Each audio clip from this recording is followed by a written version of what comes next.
가치 투자가 여러분 세대에 따라서 변화가 되어 왔거든요. 1차 가치 투자는 바로 그 가치 투자를 창시한 그레이엄이죠.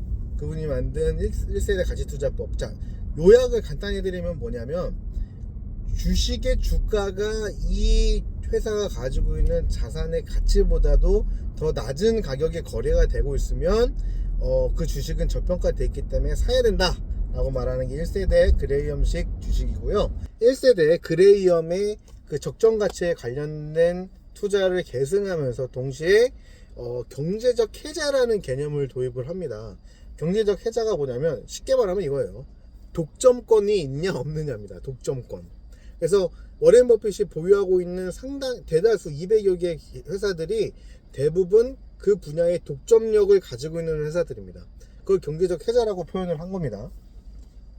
자, 그럼 3세대 가치 투자는 지금 어떻게 되고 있냐면, 애덤 시셀이라는 분이 쓴 3.0 가치 투자라는 책을 보면요, 이제 빅테크 미래의 사업 모델을 통해서 우리가 가치 투자를 해야 된다라는 이제 시대까지 오게 된 겁니다.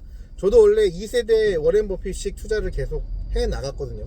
배당 위주로 투자를 짜고 제가 500만 원 정도 배당을 받아본 경험도 있어요. 그런데 생각보다 자산 증식이 빨리 안 되더라고요.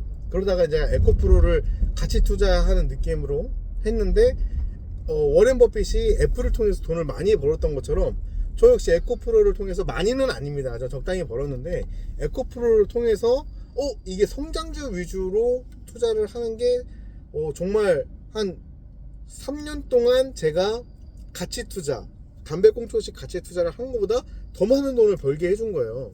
미래지향적인 어떤 포트폴리오를 짜는 데 있어서 좀 더 분석적이고 합리적인 방식을 채택하고 싶은 분들이 계시다면요, 애덤 시셀이라는 분이 쓴 가치 투자 3.0이라는 책을 꼭 한번 읽어보셨으면 좋겠습니다. 2023년도에 출간된 책이고요.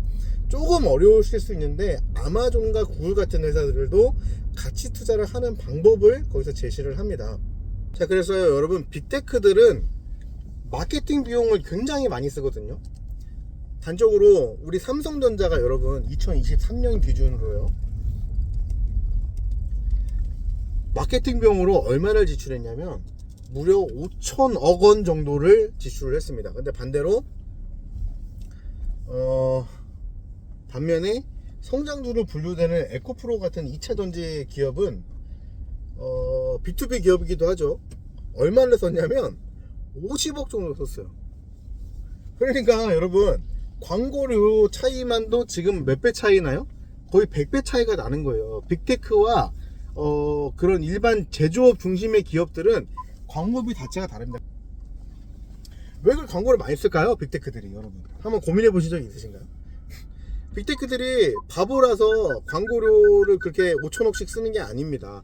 왜 그렇게 많이 쓰냐면, 그 친구들이 마케팅을 많이 하면 할수록 새로운 고객들을 유입시킬 수 있기 때문에 그런 거예요. 그런데 지금 현대 IFRS는요, 이 고객 획득 비용이라는 그런 계정 자체가 없어요.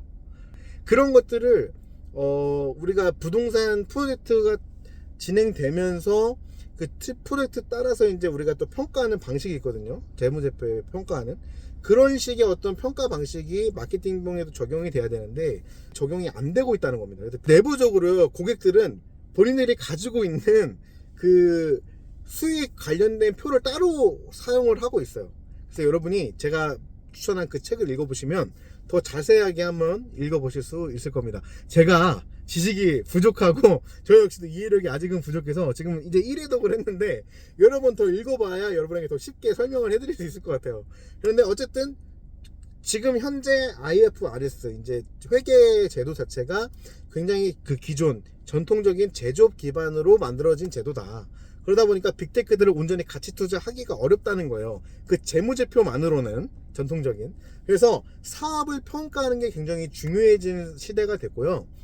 애덤 시설은 그렇게 추천을 합니다. 그래서 여러분, 우리가 그동안 영업이익이나 매출을 많이 봤다면 이제는 뭐가 중요한 시대냐면 ROIC가 중요한 시대다. ROIC가 뭐냐면 내가 투입한 자본 대비 얼마나 많은 돈을 벌어 들였냐. 쉽게 말하면 뭐예요?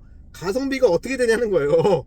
앞으로 성장주 투자도 가치 투자를 차용해서 할 수 있는, 그러니까 여러분도 워렌 버핏처럼 그런 애플을 투자한 결정을 했던 것처럼 여러분도 그렇게 좀 여러분만의 가치 투자 스타일을 좀 업그레이드 시키셨으면 좋겠다라는 그런 말씀을 드립니다.